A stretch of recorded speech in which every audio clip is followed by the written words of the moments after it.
जो भारत के मुसलमान हैं वो यहाँ के नागरिक हैं। जो बात ओवैसी साहब ने कही मेरे से कहने से पहले, उन्होंने क्या कहा कि पहली बार ऐसा हुआ कि धर्म के वो पूछकर जो है कलमा के आधार पर मारा गया, और मारा गया तो हमारा जो है कुरान वो इजाजत नहीं देता है कि एक भी भले आदमी का जो है, एक शरीफ आदमी का कोई मर्डर कर दे। मैं और ओवैसी पार्लियामेंट में अपनी आइडियोलॉजी के लिए लड़ते रहेंगे। मेरा जहां तक सवाल है, बांग्लादेशी घुसपैठियों के खिलाफ, एपीजमेंट के खिलाफ हमारी लड़ाई जारी रहेगी। हम साथ साथ हैं, साथ साथ रहेंगे। जिस तरह से अलग अलग पार्टी के लोग आए यहाँ पे, और खास तौर पे अगर बात की जाए तो आप और ओवैसी जी, जहाँ पार्लियामेंट में हमें इंडिया में देखने को मिलता है एक दूसरे के ऊपर छींटाकशी रहती है, हर चीज में वाद विवाद रहता है, विचारधाराओं को लेकर है, लेकिन जिस तरह से आप लोग रिप्रेजेंट किए यहाँ पे और एकजुटता दिखाई, जो कहा जाता है कि यूनिटी इन डाइवर्सिटी जो इंडिया का मेन फेस रहा है, वो कितना कारगर साबित हुआ और देशों का किस तरह से उस पर एक तरह से कहा जाए कि उनकी तरफ से कैसी बातें आई इसको लेकर, इस तरह की यूनिटी को लेकर। देखिए, दो चीजें हैं।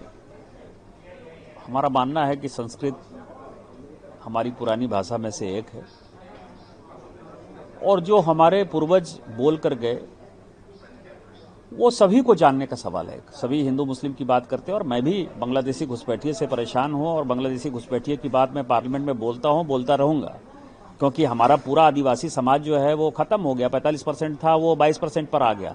तो उस आइडियोलॉजी में जो है कोई परेशानी नहीं है। लेकिन जो भारत में मुसलमान रह रहे हैं, जो भारत के मुसलमान हैं, वो यहाँ के नागरिक हैं।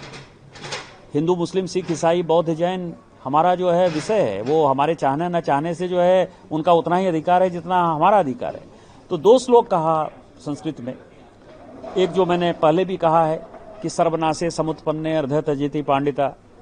दूसरा एक श्लोक जो है बहुत बढ़िया है, विभूषित श्लोक है कि आपदा मां पतंती नांग हितो अप्यायाति हेतुताम मातृजंघा ही वत्सस्य अस्तम भवती बंधने। जब आपदा का समय हो, तो आपदा के समय में जो माँ है, मतलब बछड़े के लिए जो गाय के का थन है, उसमें जो उनका पैर है, वही जो है उसके बंधन का काम करता है। तो यहाँ आपदा है, कौन है हमारी माँ, कौन है? भारत माता है। भारत माता को परेशान करने के लिए, उसको खतरे में डालने के लिए पाकिस्तान आतंकवादी गतिविधि कर रहा है। आतंकवादी गतिविधि कर रहा है तो वो कहां कर रहा है? जम्मू कश्मीर में कर रहा है। जम्मू कश्मीर में, कश्मीर वैली के जो है मैक्सिमम आबादी किसकी है? तो मुसलमानों की है।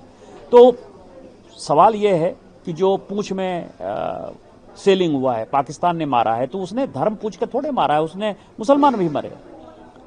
स्वाभाविक है कि पहलगांव की घटना अलग है। पहली बार ऐसा हुआ कि उन्होंने कलमा के आधार पर जो है हिंदुओं को मारा है, ये पूरी दुनिया में। और हमने चारों मीटिंग में, यदि आपने देखा होगा, चारों जगह मुस्लिम कंट्री में आते हुए भी हमारे लीडर ने जब शुरू किया, या जो बात ओवैसी साहब ने कही मेरे से कहने से पहले, उन्होंने क्या कहा कि पहली बार ऐसा हुआ कि धर्म के वो पूछकर जो है कलमा के आधार पर मारा गया, और मारा गया तो हमारा जो है कुरान वो इजाजत नहीं देता है कि एक भी भले आदमी का जो है, एक शरीफ आदमी का कोई मर्डर कर दे। ये कुरान के खिलाफ जाकर कह रहा है। जो कुरान की आयत बोल रहे हैं वो गलत बोल रहे हैं। तो आज भारत माता खतरे में, भारत माता खतरे में है, तो हिंदू मुस्लिम सिख ईसाई बौद्ध जैन सबों का ये देश है। यही कारण है कि मैं और ओवैसी पार्लियामेंट में अपनी आइडियोलॉजी के लिए लड़ते रहेंगे। मेरा जहां तक सवाल है, बांग्लादेशी घुसपैठियों के खिलाफ, एपीजमेंट के खिलाफ हमारी लड़ाई जारी रहेगी। लेकिन ये देश बचेगा, देश में लोग बचेंगे, हिंदू मुस्लिम सिख ईसाई बचेंगे, तभी एक दूसरे के साथ जो है हम बातचीत भी कर सकते हैं, संघर्ष भी कर सकते हैं। यदि हमारी डेथ हो जाएगी, यदि हम मर जाएंगे, भारत का अस्तित्व ही खत्म हो जाएगा, तो फिर हम कौन सी लड़ाई लड़ेंगे? और इसी कारण से हम बाहर आए, और हमने एक यूनाइटेड फोर्स के नाते पूरी दुनिया को बताया कि हम साथ साथ हैं, साथ साथ रहेंगे। 140 करोड़ लोग इस लड़ाई में पाकिस्तान के खिलाफ हैं, और पाकिस्तान यदि कोई गलती करेगा, फिर मैं दोहरा रहा हूं, पाकिस्तान ने यदि इस बार कोई गलती की तो पाकिस्तान का नामो निशान हम इस पृथ्वी से उड़ा देंगे, खत्म कर देंगे।